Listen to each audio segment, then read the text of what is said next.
ডাকসু একটা মর্যাদাশালী প্রতিষ্ঠান। এখানে যেই থাকুক না, এই বৈষম্য বিরোধী আন্দোলনে আমার 9 দিন রিমান্ড কাটা হয়ে গেছে। আমার চাইতে যার পায়ে নখ তুলে দিয়েছে, হাত তুলে দিয়েছে, যার দৃষ্টিশক্তি চলে গেছে, তার অবদান তো সাংঘাতিক অবদান। কোনো কিছুর যেন পুনরাবৃত্তি না হয়, ফ্যাসিস্টদের যেন কোনো পুনরাবৃত্তি না হয়। ওরা যা যা করেছে তার পাল্টা কাজগুলো আপনাদের করতে হবে। ডাকসু আমাকে আমন্ত্রণ জানিয়েছে, আমি বেশ আপ্লুত হয়েছি। অনেকে দু একজন হয়তো আমাকে বলেছেন যে এখানে তো অন্যরা এখন দায়িত্ব পালন করছেন, কিন্তু ডাকসু একটা মর্যাদাশালী প্রতিষ্ঠান। এখানে যেই থাকুক না, তারা যখন আমাকে বলেছেন, আমি সেখানে গিয়ে আমার যে চিন্তা, আমার যে ভাবনা, তার যতটুকু সম্ভব আমি সেটা তুলে ধরার চেষ্টা করব।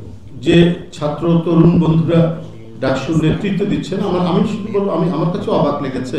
আপনারা অক্সফোর্ড ইউনিয়নে যারা নির্বাচিত হন, তারা কিন্তু সমাজ এবং রাষ্ট্রের রাজনীতির যে কোনো ব্যক্তিকে তারা নিয়ে এসে বক্তব্য রাখান তারা সেই জায়গায়।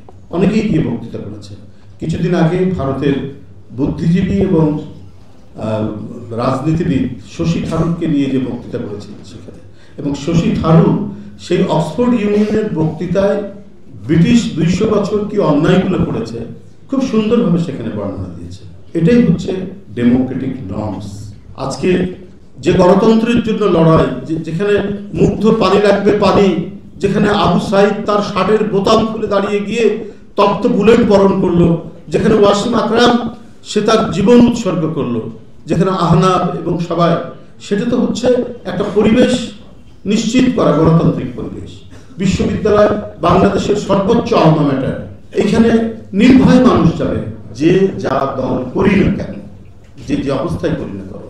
কমপক্ষে আমরা যারা আন্দোলন সংগ্রামে ছিলাম গণতন্ত্রের জন্য, অটুট মনোবল নিয়ে দীর্ঘ 15-16 বছর নিপীড়ন, আমি 35 দিন রিমান্ডে ছিলাম এই বৈষম্য বিরোধী আন্দোলনে। আমার 9 দিন রিমান্ড কাটা হয়ে গেছে। আমার চাইতে যার পায়ে নখ তুলে দিয়েছে, হাত তুলে দিয়েছে, যার দৃষ্টিশক্তি চলে গেছে, তার অবদান তো সাংঘাতিক অবদান। তাকে সমাজ এবং রাষ্ট্র কিভাবে তাকে মূল্যায়ন করবে।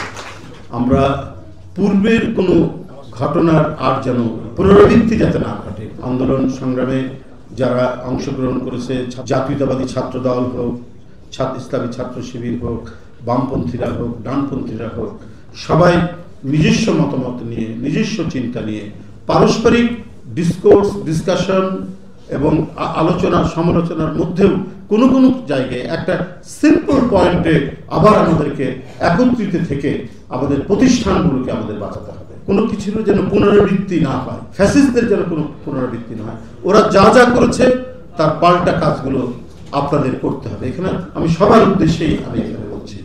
তো এইটা করতে পারলে আমরা এই শিক্ষা প্রতিষ্ঠানকে আমরা গড়ে তুলতে পারবো এবং আমরা আমাদের দেশকে গড়ে তুলতে পারবো।